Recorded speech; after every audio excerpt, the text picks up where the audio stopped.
Welcome to Where There's a Will, There's a Play. My name's Ian, and I'm here with a solo initial impressions. And I'm actually going to have a triple initial impressions here of the three newest Button Shy games. Button Shy is the theme. You can kind of see summer games on the wall behind me. Button Shy was my theme this month, and I got three new Button Shy games in this month. And so I'm going to just do a quick little initial impressions of those. I just played these all over the last week or so, I think week and a half, and just having time now to get an initial impressions up on this. So those three games are AquaRove, Fishing Lessons, and Skulls of Sedlec. So let's get into the initial impressions. And we are talking rulebook here. And so I'm going to go to a top camera.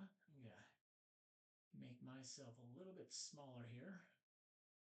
And so we can kind of take a look at what is going on here from the top down. Playing around with this as we're going. There we go. That's a little better. All right, so you see I have all of these out. I'll kind of slide these to the top here. Rulebooks, as with all Button Shy games, very quick little rulebooks, explains everything you need to know, your components, your terminology, your setup, your gameplay. With Skulls of Sedlec, your placement rules. I also have the Monstrance expansion for solo play. So, which very simple, very simple rule books here. Fishing lessons. Once again, nice little fold up, components, gameplay, step by step what you're doing. And just to show it, AquaRove as well. Your components, your setup, your gameplay. And there you have it. There are the rule books. As with all Button Shy games, very simple, straightforward rule books. Easy to follow. Nothing much more to say about those. Let's spin those so we can actually see those properly. All right, on to the setup. So we'll take these one at a time. The setup for Skulls of Sedlec, very simple. I mean, they're 18 card games. So Skulls of Sedlec, you take the skull cards, you put them into 4 piles as equal as possible. A couple of them are going to have a couple extra piles in them.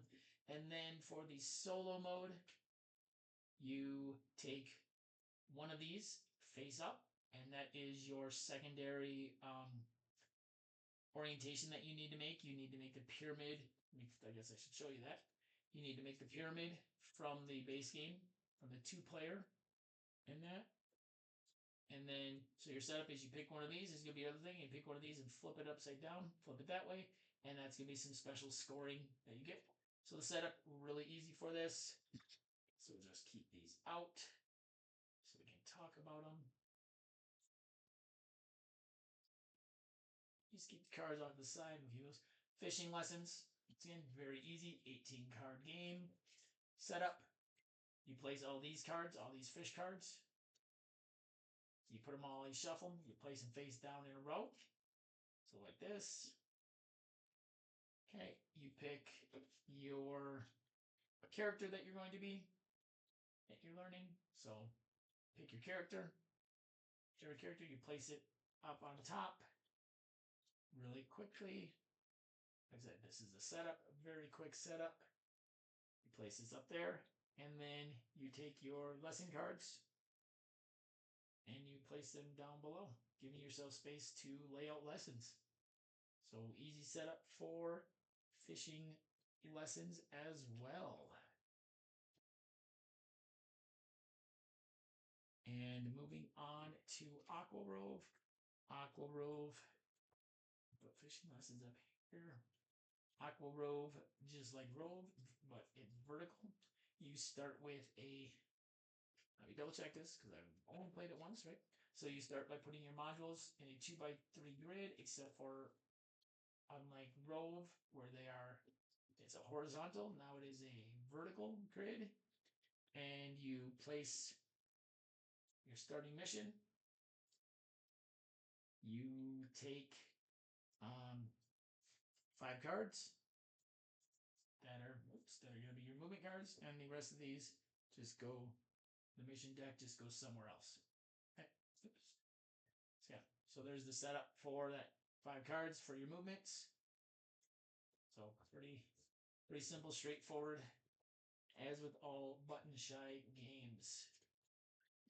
There is the setup for those 3. Oh, let me get some of this on here. If I get these on here, that darkens up. Otherwise, it glares too much. All right, moving on to the components of this. And as with all button shy games, they are 18 card games. Okay, so you got your cards, good quality card. You know, not going to show all of them again, but good quality cards. And then you have these wonderful, nice wallets, which, you know, I guess are part of the game. Not really the game part, but, you know, you got some nice wallets there that everything slides into. So, not much to say about the components. Small card game, and that's it. Moving on to the artwork. Artwork is next. We'll take these one by one. Those around them. Let's keep that down there because it helps with the glare. Let's start with the skulls of Sedlec. So I really like these skulls. I want to say simple artwork. It's because it's just different skulls. You'll see they have different noses. Some of them some different noses, different eyes, different things around them. But it's really neat how they themed each one. So skulls of Sedlec, pretty straightforward there. AquaRove. I guess I should have been doing these all in the same order. So I like the AquaRove because, you know, when you end up building, you end up building a picture. So that's one cool thing I liked about Rove and now AquaRove is you end up building a picture as you're going down. So you're observing stuff, you're evading things. This one you're descending, you're peeking into a downed pirate ship. You're riding along on a whale, looks like. You're anchoring on something. You're taking shelter from the creature. So, Rove, I really like once again, I hate to use the word simple or basic. You know, I guess very simple artwork, but it's very elegantly done. With fishing lessons, there's some really nice looking fish on these. So a couple different fish on that side of those. You got some really nice artwork here. Really nice pictures of the characters that you play as.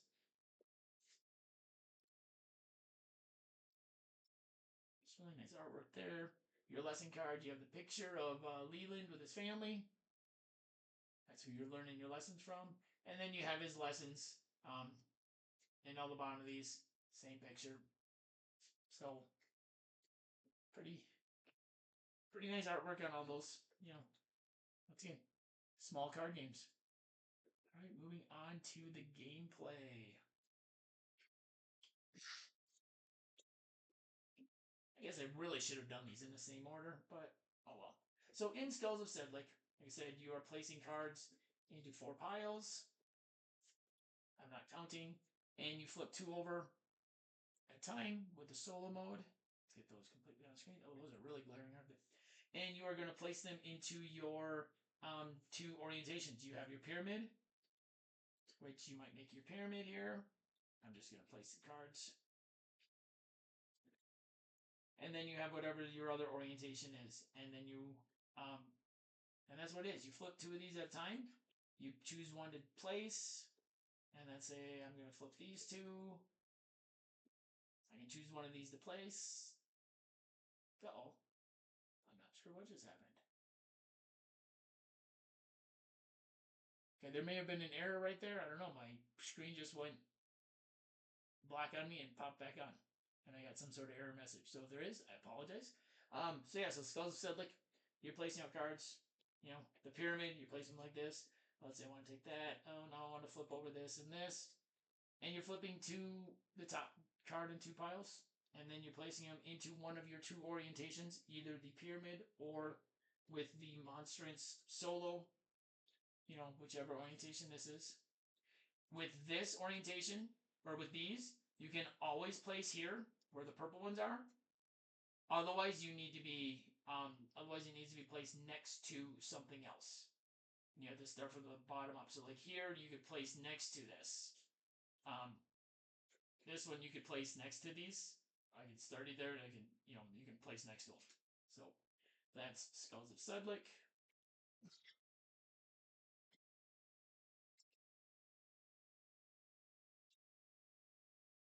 Get that picked up. In AquaRove, you are moving depending on what. Make sure that's on camera. Depending on which module you are trying to move, or what your card is, you're trying to move your modules based on your movement card. So in AquaRove, the movement cards, it tells you which way to move, and if I don't remember. This was the first one I played, and it was like a week ago or a few days ago.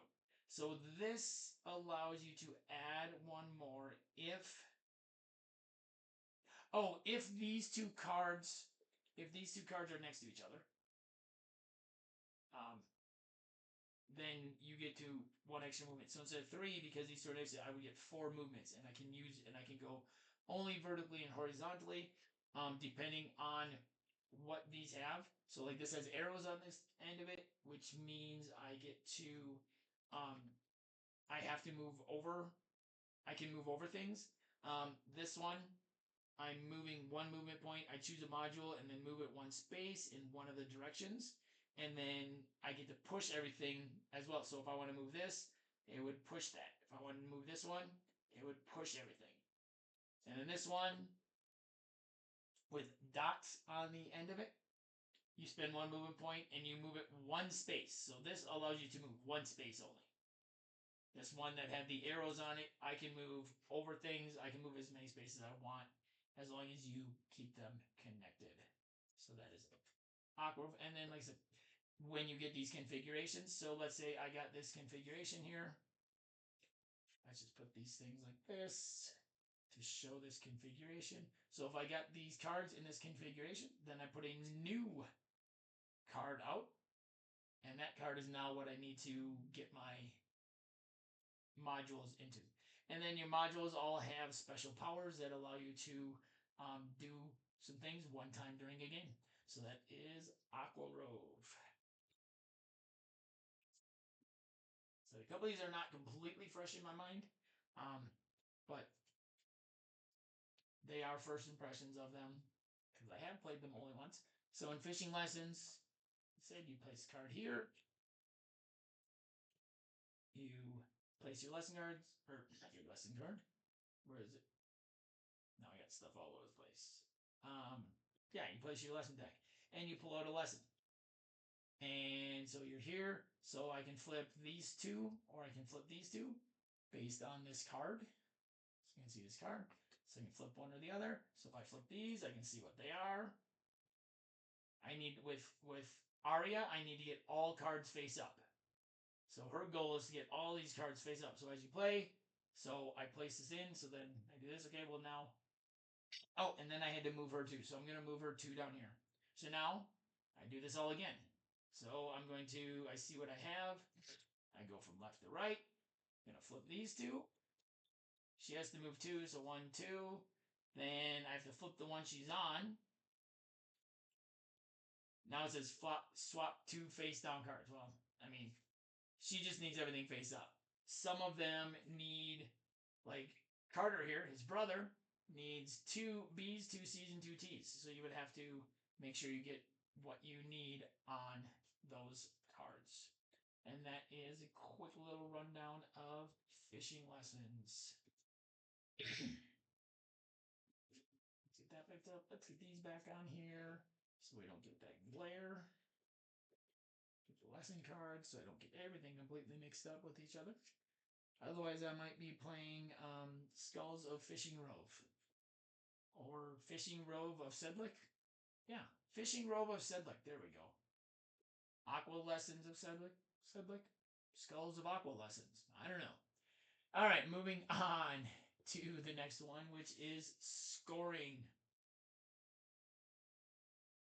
Well, the only one of these games that really has much scoring in it is Skulls of Sedlec, and each one of these has a specific thing. So if the criminal is next to a priest, it gets 2 points.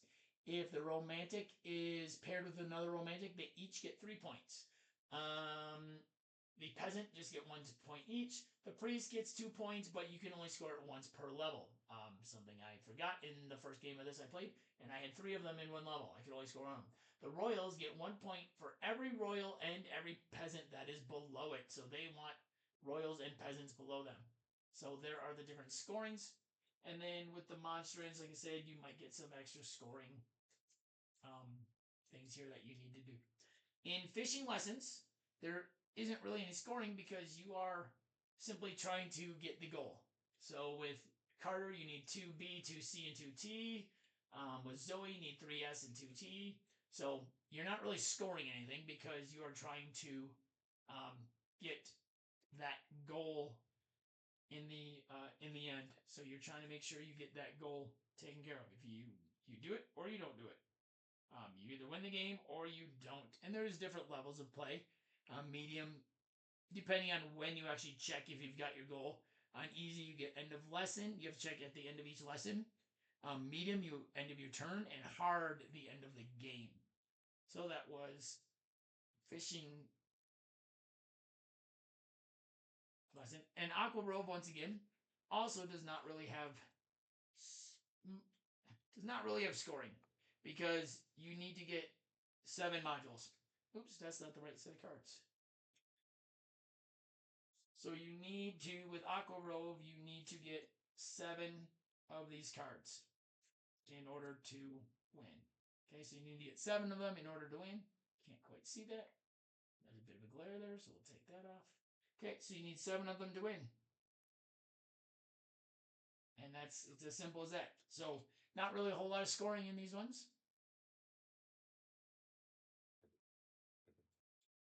And now on to my final thoughts. I'm just gonna say these 3 are all hits with me. I now have, I believe, 11 button shy games. These ones are already a big time hit. Rove was one of my top games of 2023. AquaRove takes Rove and ramps it up another level because it changes the movement pattern. So I do like that. I do like that the modules don't move a certain way and you move based on the card you play. So that's kind of an interesting little change. Maybe I'll have to do a Rove versus AquaRove.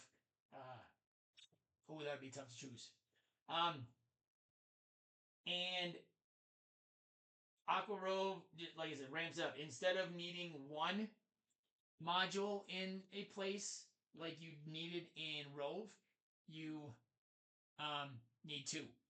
And I will say I do have, I think I may have it up there in the expansion up there for one of the expansions up there in Rove. I do have the mode where you can go from Rove to AquaRove. You play a deep diver card or something, and you place it on Rove, and you can go down, so you can get this big long thing. You can go across and then down, which I'm really excited to try. Because both games themselves are tough enough, but to do that, that'd be really cool. So AquaRove, I knew I was gonna like that one because I loved Rove so much. Skulls of Sedlec, I had heard a lot about, heard how great it was. I really like it. It's a nice little puzzle with trying to figure out when you flip these cards, where do I want to put them so they're going to score the most. So I see this one getting a lot of play in the days and months and years forward. So Skulls of Sedlec, another big hit for me in my gaming style. I like that kind of puzzle of where do I need to put this to score the most. My first game of it, I totally muffed up one part of it. So, but Skulls of Sedlec, big hit as well. Fishing Lessons was not a newer game, but it was one I had not heard about until recently. I added it. I bought it directly from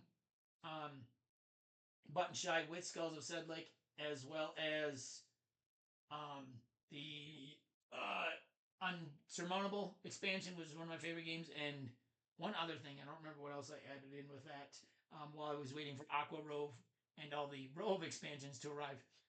I absolutely adore this game. It is a lot of fun. It is not easy. I only played on the very easy mode where I get to check after every lesson I do to see if I've qualified. Whew, I can't imagine. It's going to be a brain burner, that's for sure, of putting the lessons out so that you can do it at the end of your turn. I really want to get to that level where I'm like checking at the end of my turn. But it's a nice little fun light one. Trying to remember where fish are. So like, okay, I need to flip this one back over. I need to flip that one back over. I need that one showing. I don't need that one showing.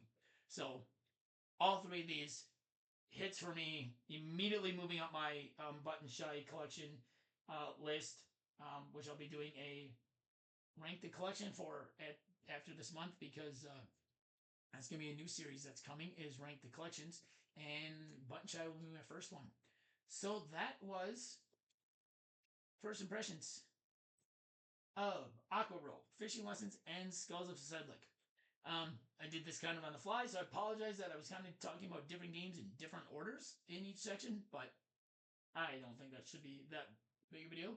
If you've played any of these, let me know what you think about them. Also, what is your favorite Button Shy game? Specifically for solo mode, because Button Shy is kind of what I do a lot of solo with. So, what's your favorite solo?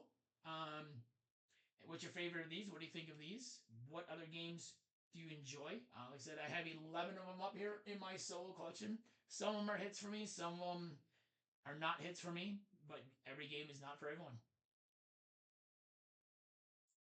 If you like this video and want to see more, please hit that subscribe button up above. And if you want to see the rest of our initial impressions videos, you can follow that link. Once again, this has been Where There's Wills, There's a Play. My name's Ian, and I'll see you next time at the table.